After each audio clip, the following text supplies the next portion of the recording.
Welcome, everyone, to the Beer Guys Radio Show. We are happy to be here, and we're very happy to have you with us. Get together, share a brew, have some conversation, tell news stories, talk about 10 fish, all of the fun stuff that we do, and just have a good time with it. Again, this is Beer Guys Radio. I am Tim Dennis. Brian Hewitt, how the heck are you? I'm doing great. How are you, Tim? I'm good, man. I do think this time I said I'm good, or did I just say my name? I don't think you did, and I'm always never sure if you said it.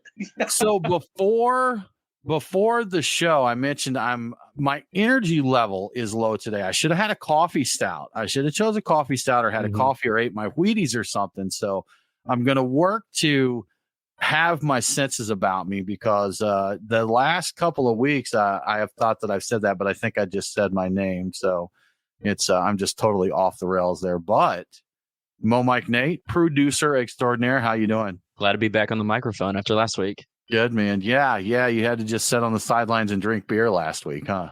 Yeah, it's tough life. Terrible. But yeah. They need to put vitamin B12, because I know you can get dissolvable ones, because I take them to keep my energy levels up. They need to put that in beer, like B12 beer, right? What is that one in a beer that does have some, I think, vitamins and stuff in it? I can't remember the name right now, but it's a hydrating energy in a beer. Well-being? Oh, well, yeah, wellness? Well-being Brewing? Well-being. I think it's well-being. I think that's right. I could be wrong. I know it's supposed to be an energizing, energetic, non-alcoholic beer. So maybe. Well, some of the goes is they pitch them as being kind of like the substitute, kind of an electrolyte type of thing-ish. They're like more hydrating than dehydrating. Salt in there? Yeah, I think for you here. Dogfish had in there Slightly Mighty, or I forget which goes it was, but they were kind of pushing that as maybe not healthy, but healthy adjacent. Adjacent. Yeah. Yes. Okay. Is it healthy? In the proximity. No, but that's it. Yeah. So Tyler here is saying that he had a coffee stout from Martin House earlier this week, and he's sharing with us that was a 16% beer. I'm not sure that would have had I would have accomplished my goal with a 16% coffee stout, or would I just been normal? It may have just balanced out if I had done that. That would be interesting. Yeah, you got to get one and for science, out. Right? For science, yeah. So, guys, before we dive into the news, I've got to say something I was supremely excited about this week, and I know you guys are disappointed because I've harassed you to try and get you to watch it. Have either of you started watching the Fallout series yet? I've seen episode 1. Okay. All right. Well, you're off to a start there. What'd you think of the first episode, Nate? I'm digging it so far. So I've only played Fallout 3 and Fallout New Vegas, which is super older. But that's enough to have a foundation there. So yeah, I've played, I think, 3 New Vegas, Fallout 4, and Fallout 76, and just a big fan over all of that. If you're not a fan of the games or you don't have any idea what we're talking about, it's kind of a retro futuristic post-apocalyptic world, and it's when in like the 50s or something, when there was the Cold War and that nuclear energy took off. So they've got all these amazing nuclear powered things, but the aesthetic is still very 50s, the cars and things like that. So it's really cool. But you've got these different factions that all think that they are right and they're fighting for what's best for the world. But all of them have a little twist to it to where the others think they're weird. But even if you're not a fan of the video game, the show is so good, really well done. And I don't think you need to be a fan of the game series to really enjoy the show. But lots of good action, sci-fi, crazy monsters and stuff in there. And I was just super stoked because it's one of my favorite, game series that, yes, Brian. Yes. Is that the one with the weird nose? Like it's not quite skull nose, but like it's more. Yeah. So those are ghouls. Those are people who have been impacted by radiation, but it didn't kill them. They became ghouls. So, and just so you know, there can also be feral ghouls, which are basically just rabid monsters. So a lot of people don't like ghouls at all, Brian, because maybe they could go feral. Who knows? I already don't like them. That's all. Already? I'm already big in it. So, yeah. Maybe you should join the Brotherhood of Steel then. That sounds like that'll probably be your faction. Steel, huh? So, tell me more. Yeah. You get cool power armor, Brian, if you do that. I like power armor. I would like to have some. They have a lot of beer brands in the Fallout universe there. So like I've recently played through Fallout 4 again, and I think there's a brewery called the Beantown Brewery because it's set like in Boston. And then there's a brewery called the Button Gwinnett Brewery, which is also relevant to us here in Atlanta because of Button Gwinnett, and his relation here. We've got a Gwinnett County, the name there. But so they've got a lot of different beers, Pilsners, lagers, and that. One of the latest iterations, they brought in their IPAs and all that in there. So you can get a nice cold beer. This is like a post-apocalyptic world or something like that? Or they just have farms and everything? No, so most of this is remnants, is stuff that's left over. But there is, I don't remember the exact details of it, but in one of the Fallouts, there's a mission where you do something. There's a robot that's a brewery.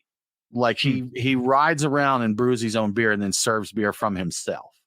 And I remember you have to do something to do that. But there's definitely a few breweries throughout the universe that you do different things in that. And then I remember that brewery robot. But anyhow, if you get a chance, if you're looking for a new series to watch, I definitely recommend checking out Fallout. It's very cool. Sounds good. At some point, I'll probably check it out. Yeah. Yeah. Good stuff. Well, guys, we had a bottle share this weekend. Been the first time in a long time. And in keeping with tradition, I left fairly early. And you guys stayed up much later than you should, is my keeping with tradition, correct? Yes. Yeah. All right.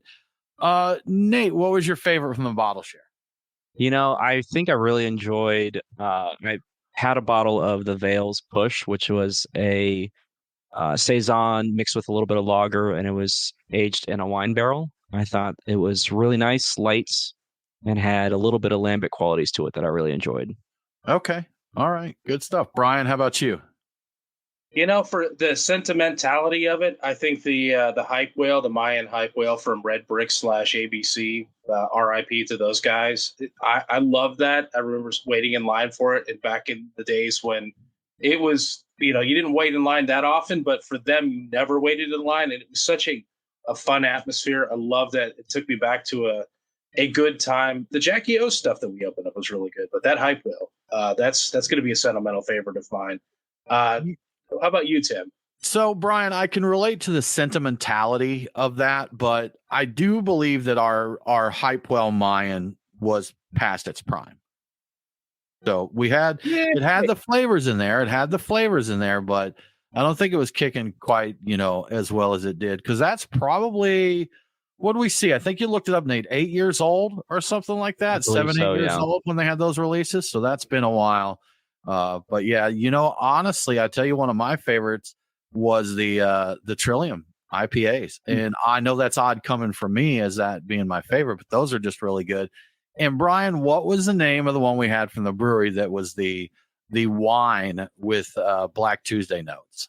Yeah, that was, I would say, my biggest kind of disappointment. It's called Thomas Rutherford, and Rutherford, yeah. What was it like? I think it's in Untapped as a grape ale, and it's aged. It's a blend of, I think it's Black Tuesday, but blended with a lot of grapes and re-fermented in Cabernet barrels or Cabernet Franc grapes. I'm zooming in on a picture of the bottle share, honestly.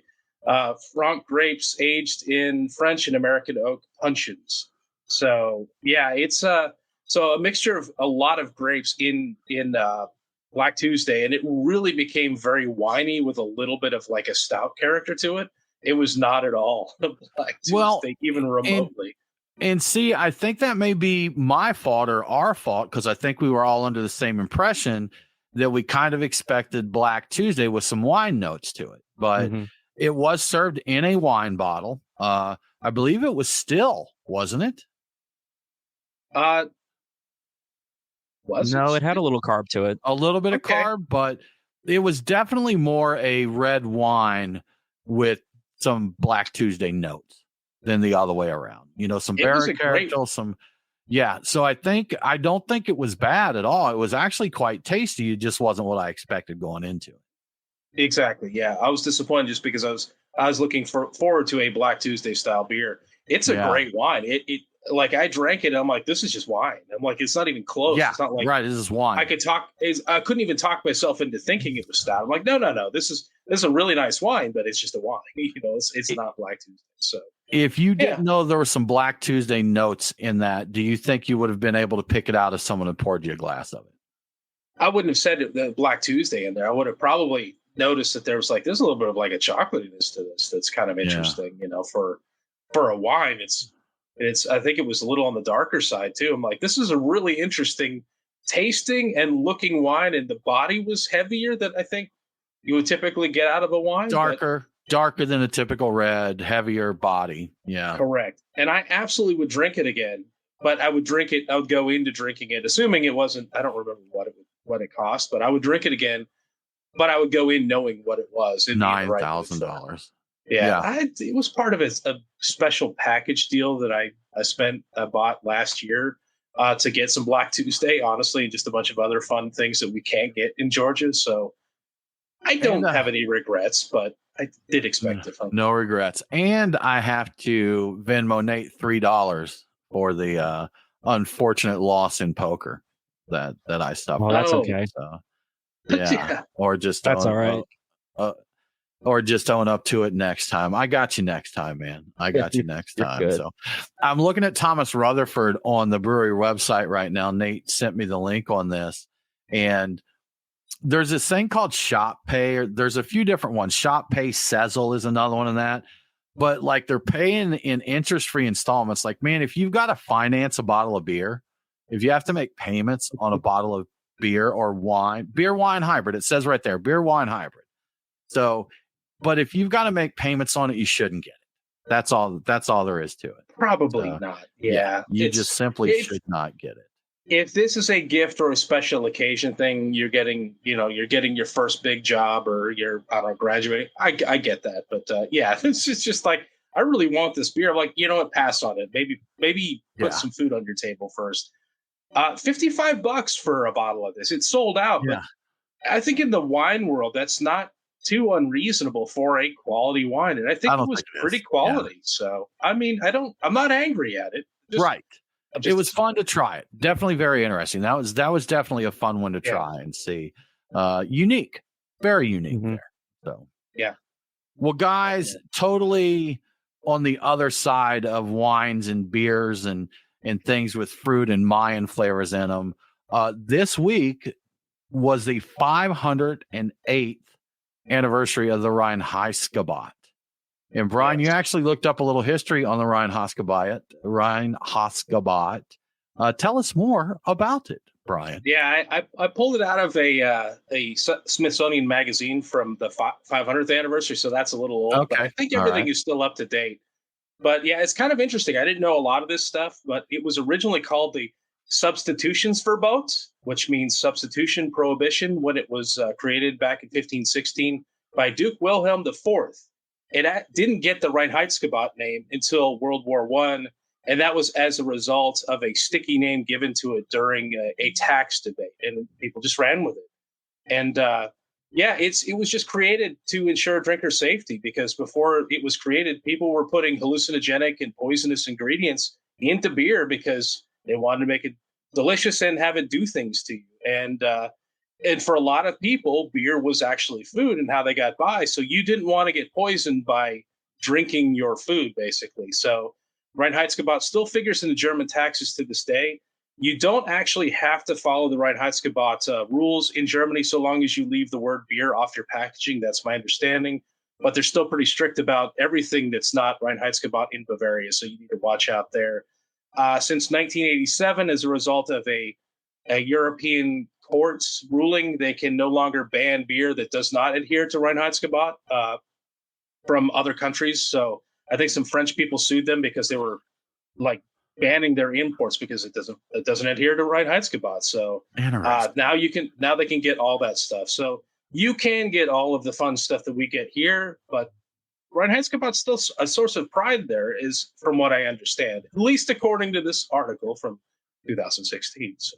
Yeah, Germans are rightfully proud of their beer. So very good stuff happening over there. So I think it's interesting, especially with what we've done with beer here in America, because we're going to put stuff in it, guys. That's all there is to it. We're going to put stuff in it. We're going to barrel age it. Something that reminds me, going to the Atlanta Cask Ale tasting, and we've had a few fellows come over from like the UK that are real ale enthusiasts. Mm-hmm. And it's almost like sending them through a little shop of horrors, because we don't do cask ale that they're expecting here. No. It's going to be an IPA that they put coconut and cinnamon sticks in. It's going to be a thick stout. I think we had a chocolate mint stout last year that was actually really good, if you're down for that kind of thing. But we're gonna funk it up here in America. We can't just. I think that because we're not used to that, if we put beer into a different format, we've got to do something to make it special. So we just add extra ingredients. I liked how we used to always have. You go to a place, they always had a cask of something, and they just grab some random stuff. I'm like, we're just throwing a bunch of cinnamon in this IPA. Would you like to try it? Like, man, that sounds terrible. Yes, let me have one. I did a quad we did a collaboration with a brewery once and did a quad that we put a bunch of stroopwafels in. That's right. Just go for it. I have literally seen a brewer pour stout into a blender and throw a handful of mini Snickers bars in there before. I think I know who you're talking about. I think you probably do. Yeah. So, yeah, interesting. That's definitely an extreme end of things. Something I found interesting with this, though, was them talking about people put hallucinogenic and poisonous ingredients in there. It's amazing what people will do if they're allowed to, like if they can get away with it. Like, I don't remember the exact details of the story, but it was either A1 sauce or like Heinz 57 sauce. One of those two, I believe, that when it was released, it was put in clear glass bottles. And the reason being is he wanted people to see that it was real ingredients, because apparently others made sauces to use on your meat, and they may put sawdust or whatever in there as fillers for it. So just the fact that he put a sauce in a clear bottle was a bold move at the time, which sounds totally insane. It was Heinz. Yeah. That's a whole thing about making it shelf stable and then making it like not full of pollutants. So yeah, I remember that. Yeah. Ketchup has a really weird story, and it's connected and related to like Heinz 50. It's like all the other sauces, like going way back to the Italian garum sauce and Worcester sauce, or however you say that stuff. It's all related, even though they're completely different tasting things. So it's a very interesting story. I believe I heard that a lot of those like bottled sauces like that, they were invented at the time because a lot of the meat was very low quality. Like you couldn't just go get fresh meat, and people still would eat it. They would just want a sauce to cover it up. So you'd get your rotten meat and then pour sawdust sauce on it. So it's amazing anybody just lived it all back then. Crazy stuff. Well, and when I think about back to my parents' day, when they were obsessed about everything being really well cooked, because there was a very good chance you could get food poisoning, and they developed a taste for it. Well, you know how you deal with the fact that your meat's charred to a freaking brisket or crisp, like a charcoal. Sauce on it. You put sauce on it. You add all that flavor back in the form of sauce and thickening agents. Sawdust will do it. I think. I don't think it's necessarily toxic for you. I don't know. Insane, man. Insane. Yeah, I guess pork is healthy now. I know even when I was a kid, pork was still, it's like, oh, you got to be careful. Got to be careful with your pork. I saw a thing with Anthony Bourdain where he was in some Asian country, but they ate chicken medium rare.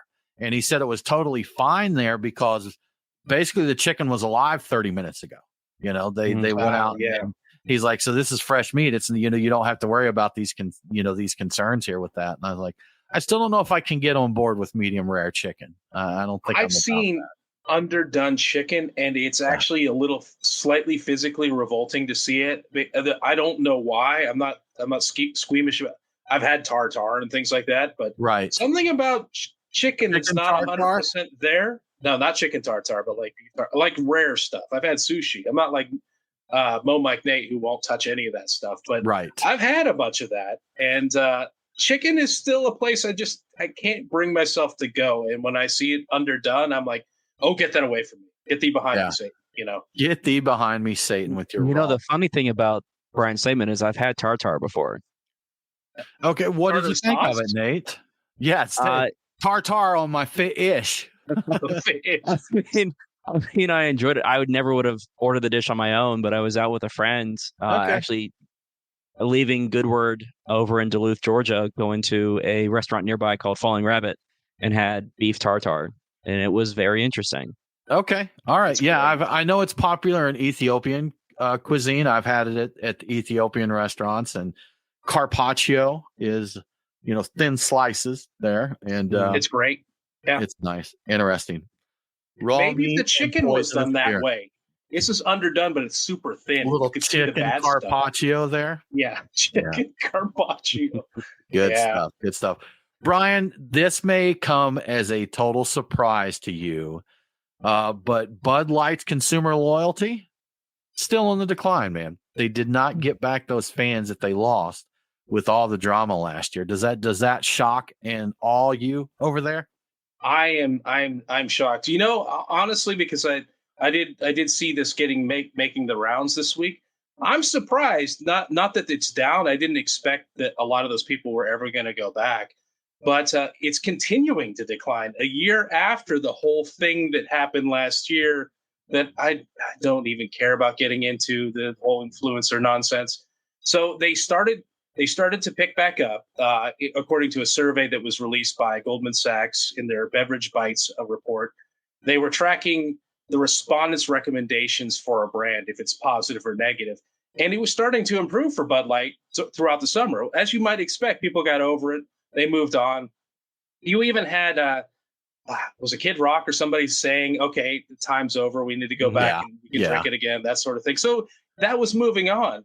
And for some reason, it took another sharp dip in February and March of this year. I don't know if it's an anniversary thing or whatever. There's no clear indication as to why, but it's dropped a lot. The overall Bud franchise is still improving. It's a little on the negative side in terms of what people think of it, but their sales are doing better than they're actually expecting, according to the people who track the finances. So it's really weird. I didn't expect the people that left to ever really go back in large numbers, but I didn't expect this to continue to be a negative and growingly negative thing like it is. So I don't even know what to make of it.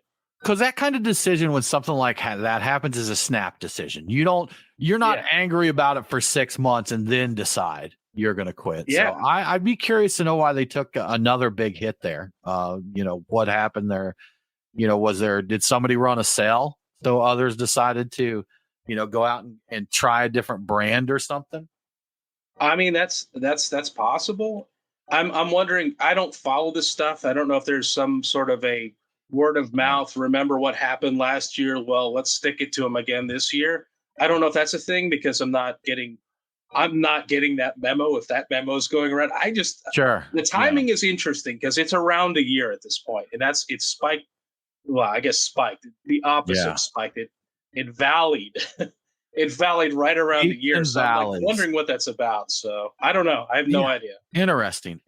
Yeah. So again, Brian, kind of like you said, I didn't figure they would pick back up. A lot of people said, well, people will get over this and they'll be back to drinking their Bud Light. And I'm like, no, this is different. This is different. The people that are Bud Light drinkers, they're going to just change brands, Correct, and they'll stick with that. They're going to go to, a Miller, a Coors, or what have you out there, even if it's within the same, even if it falls under the AB umbrella, because I remember a lot of people doing that. They're like, I've switched out. Look at this. And people are like, you idiot.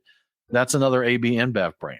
Yeah. So, and they do that. And the thing is the perception of Bud as a whole, like all the other Bud brands, is a little negative, but not nearly as bad as Bud Light. And, there's always the possibility with these surveys that they just, by random chance, oversampled the people that still dislike Bud Light a lot. Mm-hmm. And that it could just be a fluke too. You never know, because the actual sales numbers don't seem to be maybe as bad as that survey says. But again, that's Goldman Sachs saying it. So I assume that they do a good job with these sorts of things. They do need to track them for, staying alive and making money. So Absolutely. Absolutely. And, consumer sentiment can mean a lot. It's a question for you, Brian. Did you see on Twitter recently, there's a Goose Island beer that was really popular. And back in the day, it was one a lot of people would seek out, but Goose Island Sophie. And did you see that? I believe you did. We'd mentioned that the drama on Twitter over Goose Island Sophie. Yeah. So I did see the picture of it. I haven't looked into it too much, but it looks like it had been a farmhouse ale, a saison, and it became a Belgian ale. I forget if it was a Belgian wheat ale or just a Belgian ale, a Belgian style ale or something like that. And there was some mention of it laid back with an orange slice, and like it was very reminiscent of kind of like a Blue Moon type of thing. And people I saw people talking about it and being very, very upset with it. I've had the beer. I've had Sophie. I think it's really good. I haven't had it in a lot of years though. And it used to be, it was great, but it was a very pricey and very large format beer. So, it was one of Goose Island's premium offerings. They had Sophie, Matilda. I think you looked up, Brian. Jillian was one. Pepe Nero or something. Pepe Nero, Hylia or Halia, I think. Hylia. Maybe that's it. Halia. It's another farmhouse saison. Pepe Nero is. Those are the ones I think I remember. I think I saw Sophie in Jillian, and Halia or Hylia or whatever it is. I saw those. Man, you're all over with those names, man. Yeah. Gillian?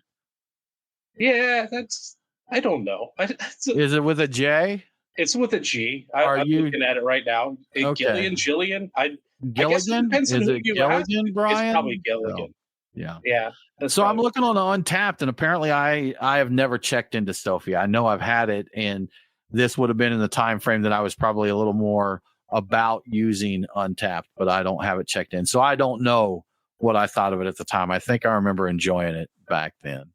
But I wasn't sure at first looking at the threads on Twitter if it was just about the orange slice edition or kind of a downward spiral, because someone had posted the labels over the years and said, hey, this has been a gradual progression. It's not like they just flipped the switch overnight. But yeah, laid back with a slice of orange. And I know that a lot of the beer geek crowd get pretty worked up about slices of orange. They're very opinionated on that. Now, you can give them an IPA that has literally trick cereal in it, and some of them will be okay with it.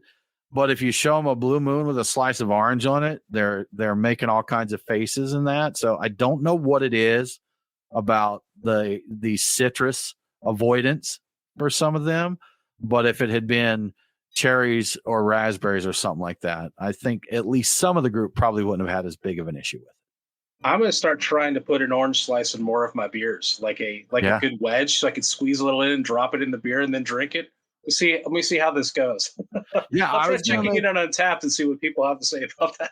I was going to make a joke about a shot of it in a stout, but really a nice chocolatey stout with a little squimp of orange in there. A squimp. Right? Just a squimp. Okay. Would probably be pretty tasty, to be quite honest with you.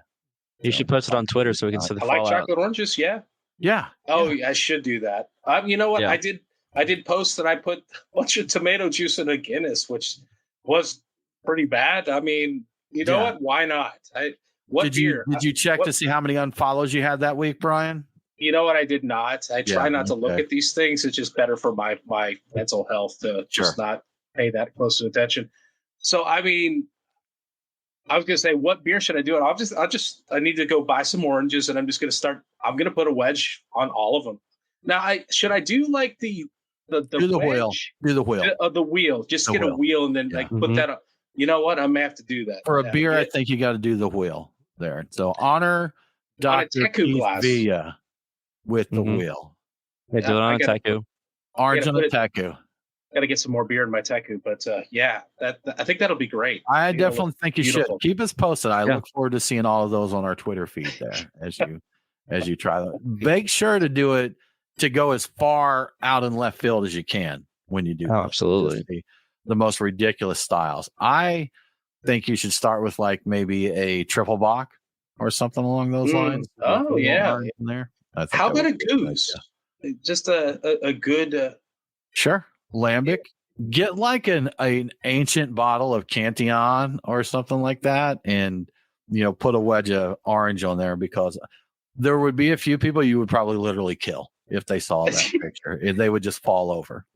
Would it be cheating if I got a fake, very realistic looking orange wedge that I could put on a glass and then enjoy my beer unspoiled if I did do that with a very old and valuable beer, I guess? It depends on how believable your fake orange is, Brian, to be honest. Well, I've seen some dehydrated ones that I think would impart a lot of flavor, but they don't look real. They look like dried out. They looked at like dried out oranges. Yeah, absolutely.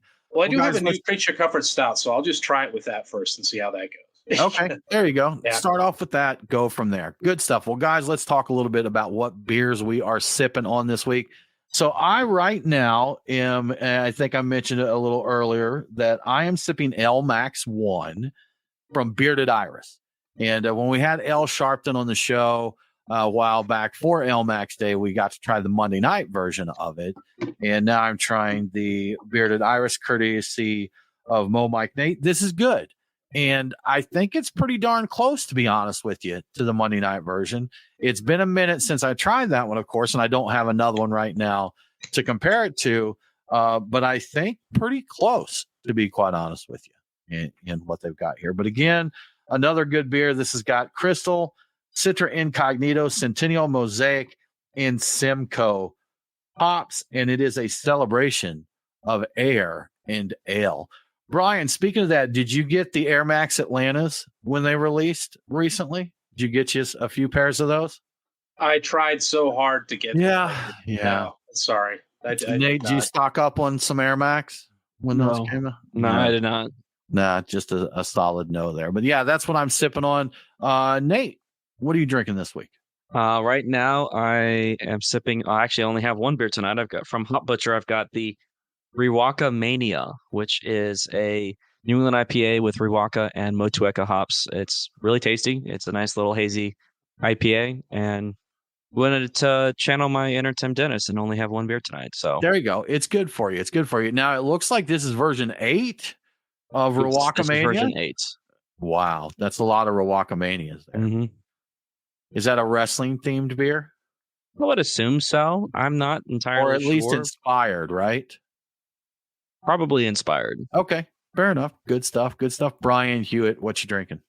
So I'm already on my last beer, but I pre-gamed with Burial's Bright, which is Italian style pills. That was quite nice. I just finished Boulevard's Dank 7 Belgian IPA. That drank really quick. My can was a little on the old side, but I do enjoy the Belgian style IPA. That's not you don't see that around as often as you once did. So I'm going to be on the lookout for more of those. I think that's the very last can I had of it. And right now I am on Highland Brewing's Lounge Juice Tropical Double IPA. And this is quite a good beer. I picked this up not very long ago. I think I got the entire 6-pack and I've been sipping on them throughout the past week or so. And it's pretty nice. It's pretty nice. They do good work. So really like that. That's where I'm at. Pretty good. Pretty good. This is a pretty good beer. You know, Brian, I may normally only have one beer during the show when we record it. Again, I'm running my mouth a lot here, so it's hard to drink several beers. But when the weekend comes around, man, I want to have a few. And, a great place to do that is Terrapin Brewery Atlanta at Truist Park. And, Brian, when you go out there, it's baseball season, man. So whether you're going for a game or not, you can go and hit a home run at Terrapin Brewery Atlanta. When you get that single and you head to first, maybe you want to start with Berry Days, which is a blueberry lager at only 4.7%. You're definitely going to head around for second. There you can grab Terra Moon, which is a peach wit beer. And Brian, speaking of Blue Moon and oranges, this is a collaboration with Blue Moon. Peaches, not oranges, but a collaboration with Blue Moon, 5.7%. Maybe something would be a little different, a little more your speed. There is now a Los Bravos Ambar, which is an amber Mexican lager at 5.5%. So either of those are going to be great, for your trip to second base. as you head for third, you want to kick it up, man. You really want to kick it up, and you can go for Hopsecution. You're jumping up there to 7.3% with this American IPA. And you want to finish strong, Brian, when you go for home, and it's definitely going to be a grand slam. You know it. So when you head for home, grab a double barrel aged red ale, which is an Imperial Red Ale banging at 12.7%. So they've got something for you there at Terrapin Brewery Atlanta to load the bases and head straight home, and it's going to be a good time. So thank you to Terrapin Brewery Atlanta for sponsoring Beer Guys Radio.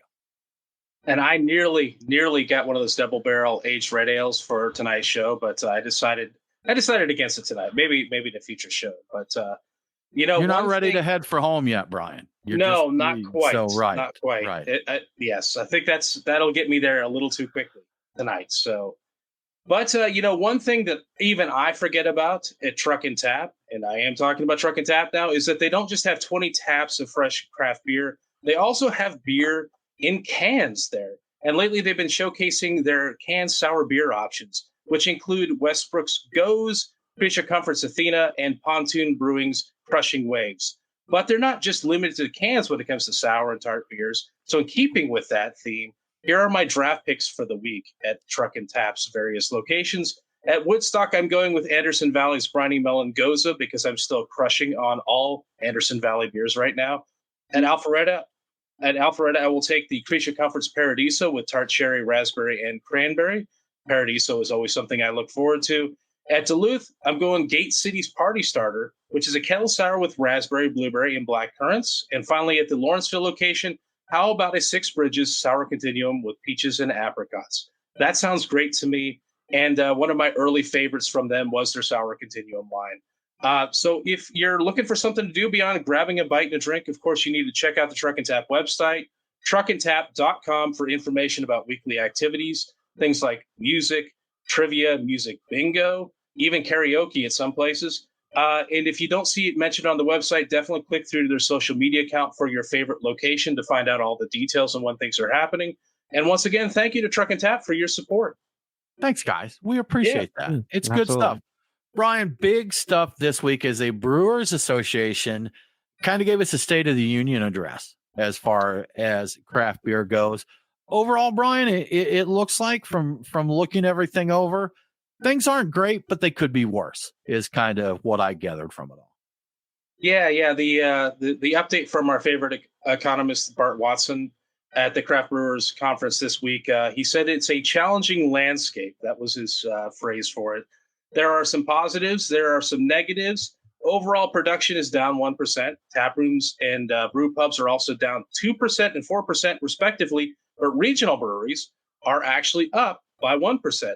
And 44% of breweries all around the country found some amount of growth in 2023. The category is static in terms of the number of drinkers right now. That means the number of people who say they're drinking more craft beer is about equal to the number of people who say they're drinking less craft beer. So you're not going to find a lot of new drinkers out there. And we also do have an issue with the cost of goods. It continues to go up, and it's outpacing the price of beer for many people. But breweries are seeing success in creating new drinking occasions and getting the consumers on board with like times they wouldn't ordinarily think of having a beer. They're having a beer. So, and there's a lot of opportunity out there. He points out that there's 125 million Americans out there who do drink, but they haven't had a craft beer in the past month. So yet if you get any of them to start having a few beers, or even, a couple, like one beer a month as opposed to none, you've got a huge growth there. So there's a lot of opportunity out there, but there's a lot of challenge. So it's rough going, but people are getting through it, So it's a mixed bag. We're at. It's a mixed bag. And related to that, Brian, or at least somewhat related, they also put out the list of the 50 largest Brewers Association top 50 craft breweries. So a little positive news there, I guess, a little ray of hope. The number of total breweries in the U.S. was actually up from 2022. So 2023 closed out with 9,906 breweries total, which is up from 9,824 in 2022. I'll be honest, that stat alone surprises me, because based on watching the news and everything going on out there, I definitely would not have guessed that we were a net positive at the end of 2023. So they said that openings decreased for a second consecutive year. I'm confused there. So, we ended up with more breweries, but decreasing number of openings. So there's still openings, so just not not the closures, maybe not as many. Okay, yeah. Matt's the number of openings. Yeah, like I already said, I'm a little fatigued this week, so the brain isn't running, super fast there. But the closing rate increased in 2023, but it's still relatively low at about 4%. Craft's overall beer market share by volume grew to 13.3%, modest increase from 13.1% in 2022. Actual beer production is down 1% from 2022. Big consolidation beer companies dominate in the top 10. Their top 12 of the 50 are these, multi-brewery groups that have come together. I think, if I remember right, the Tilray now is in the top 10, which was pretty easy. Yeah. Just buy a bunch of brands and boom, you're there. So, we've got Yuengling still at number one, which I know they're a popular beer, but I never would have guessed they were bigger than some of these others. But Yuengling in at number one. We've got Boston Beer Company, which of course encompasses Dogfish Head. So Boston Beer Company and Dogfish Head are together. And number three spot is Sierra Nevada Brewing Company. We've got Duvel Mortgate in there, which they have 3 breweries. Is that right? Yeah, they're Duvel and they're Boulevard too, right? I think so. Yeah.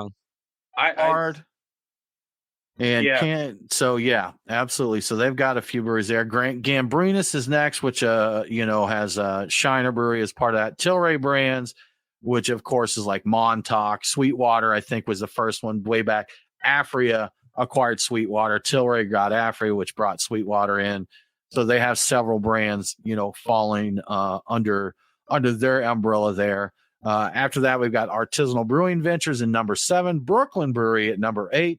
Monster Brewing, which they're cleaning house there at Monster. They've got Cigar City, and they had Oscar Blues under there, and they released a lot of key players and made some big changes. So I'm going to use the word curious because I can't think of the other word to use, but I'm curious to see what becomes of that. Cautiously, something.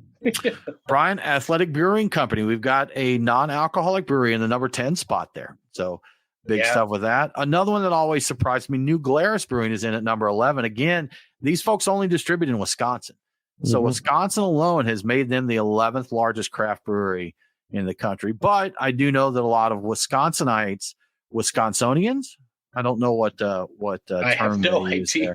Really but they're loyal. They're loyal to their New Glarus. So they've got a very, very strong fan base there. And then number 12, we got Deschutes Brewery there, rounding out the top 12 for it. So, Brian, I think between, the overall state of the industry and the top 50 stats, the number of breweries we've got there could be worse is what I kind of take in the big picture. It's not catastrophic. It could be worse, could be better, but, we did see we saw a lot of growth for many, many years. And that's Mike Nate, I think you did a little Googling for us there on the Duvel Mortgate. Who all falls under that umbrella? Firestone Walker, Boulevard, and Ommegang are the domestic brands. Okay. That's right. Gotcha. Yeah. Gotcha. I always forget.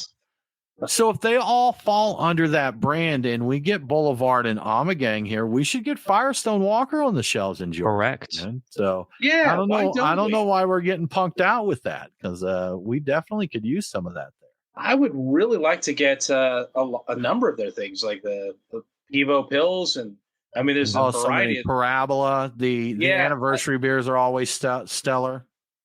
Now, with some of those, they may be blended up to be above our ABV limits here, but I think that there are some that are should be under it. So it would be really cool to see that here.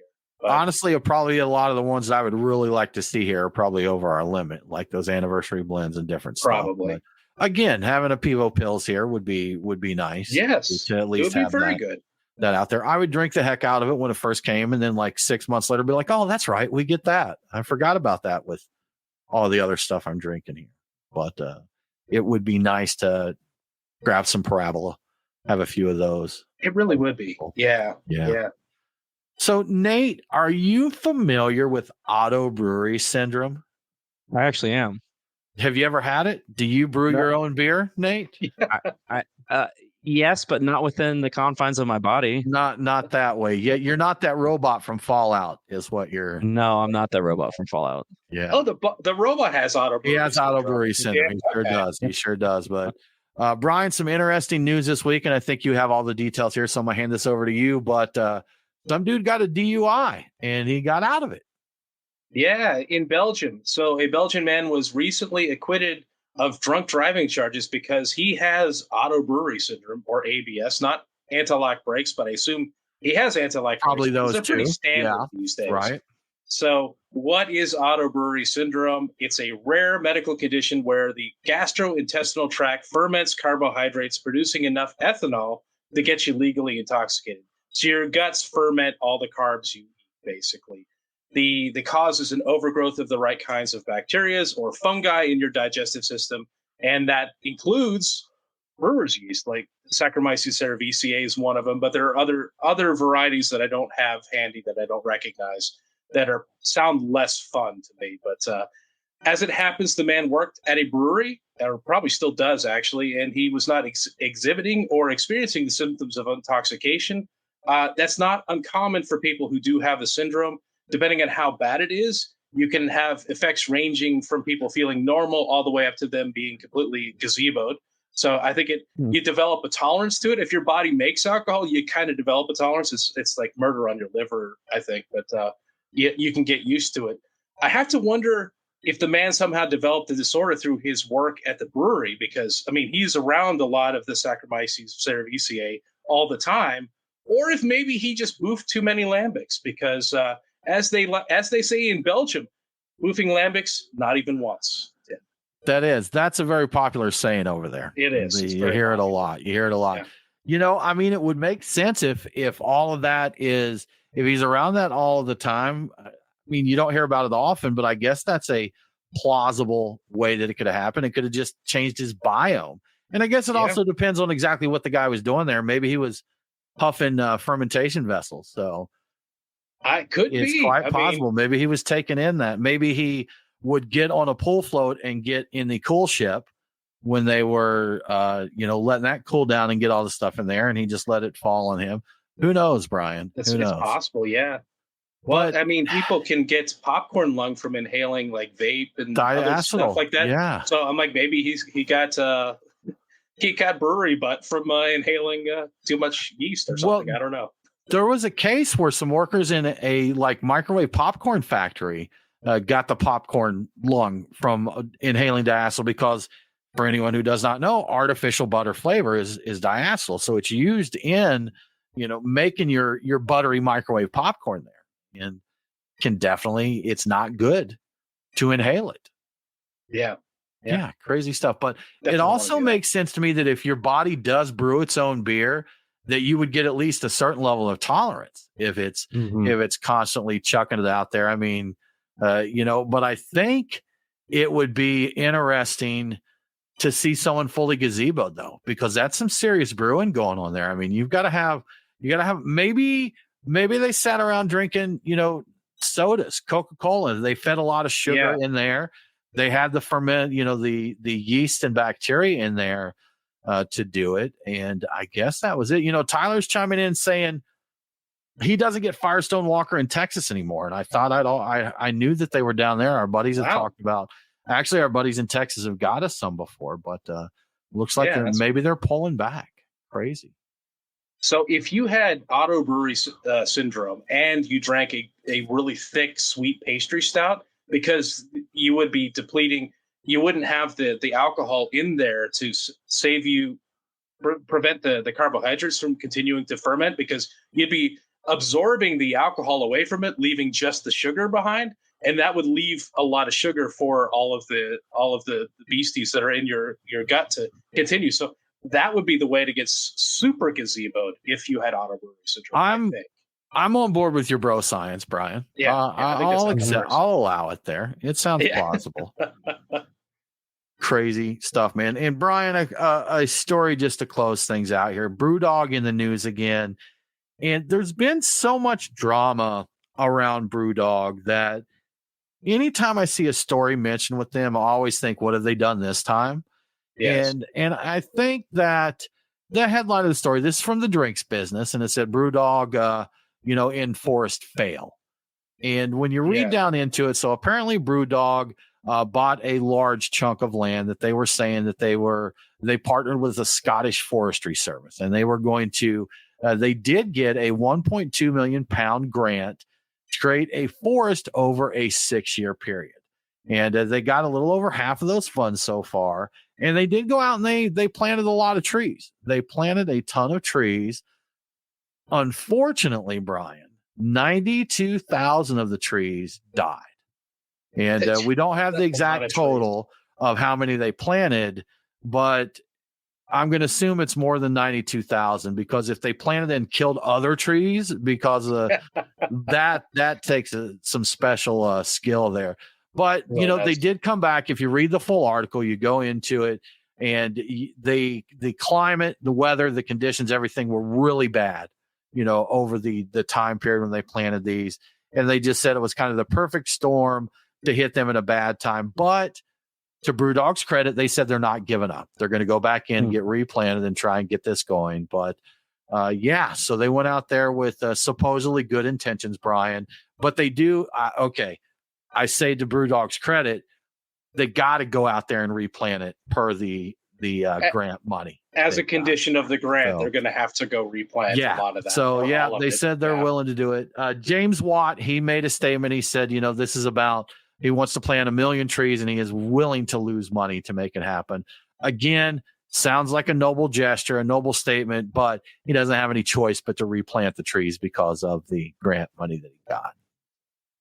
Make the most of it. Like, if you've got to do it, make yourself look good. Absolutely. Market it out there, man. Get it out there. Make a big stink of it. That is what it is all about when you do that stuff.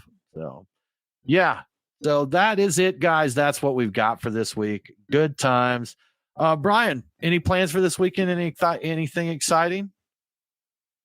No, nothing comes to mind. That's too far out for me to plan. I'm just trying to survive. Way too far. Week, honestly. Just making it through. Just making it through. Yeah. Nate, anything fun on your schedule agenda? No, nothing terribly exciting. Last weekend we played it up, so this week I'm gonna try and lay low. Chill out then. One of our breweries here locally became a pinball arcade too. So Brian and I headed out recently, Schoolhouse Brewing in Marietta, Georgia. They actually partnered with a pinball arcade to become kind of an outpost. So they've got about 15 machines there, and a couple of my favorite vintage machines. I really dig a lot of the vintage games, Brian. There's a lot of those. Yeah, they're fun. I really enjoy, but they've got one for the pinball heads. They have Monster Bash.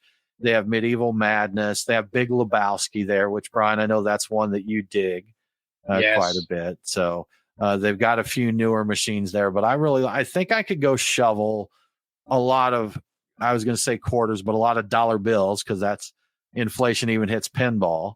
But I could shovel a lot into Monster Bash. Just really sit there, drink beers, play pinball, have a good time. Or Medieval Mayhem, seeing that castle shake when you destroy the cat. Oh my God, that's so good. Yeah, super jackpot.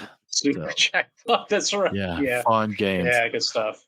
Awesome. Well, guys, that about wraps it up for our show. We really appreciate you tuning in and hanging out with us.